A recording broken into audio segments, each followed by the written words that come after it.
अस्सलाम वालेकुम। हाँ जी यूट्यूब वाले भराओ क्या हाल चाल है। उम्मीद है सारे भरा ठीक हो सन जनाब।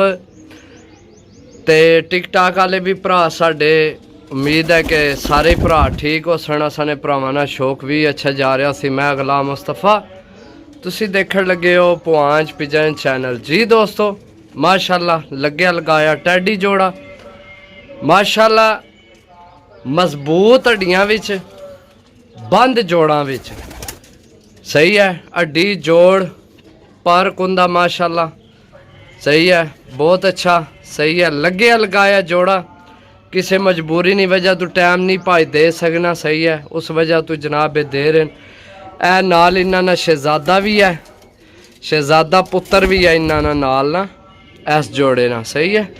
ए चेक कर लो है जनाब, सिर्फ टाइम ना देने तो इसनी हालत चेक करो सही है। तो कई भरा समझने कि शायद है कोई बीमारी है, बीमारी नहीं है मेरा भरा।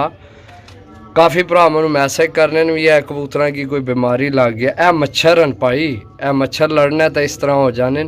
तो अपने खुड़िया कोई लाओ मच्छरों वास्ते कोई चीज़ अच्छी जी जिस भी तुहाडे खुड़िया मच्छर ना हो सही है। टैडी नार टैडी मादी जनाब सही है। हल्के गुलाबी डोरे च मादी है तो नारना डोरा थोड़ा तेज़ है गुलाबी सही है। ए चेक करो दो टैडी ने लग्या लगाया जोड़े सही है।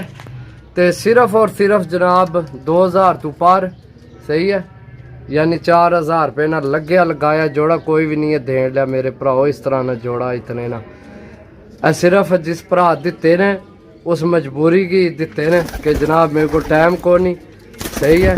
तो देख लो बच्चे की हालत सही है किस तरह हुई है। बाकी जनाब लग्या लगाया जोड़े 4000 रुपये ना समझो उड़न नहीं रेट है ना। अजकल का बच्चा समझो 2500 ना। तो बाकी जिस भरा लेना होया जनाब जोड़ा रबता कर लै सी सही है। मिलसा अगली वीडियो तब तक इजाज़त दो। अल्लाह सोने वाला, अल्लाह हाफिज़।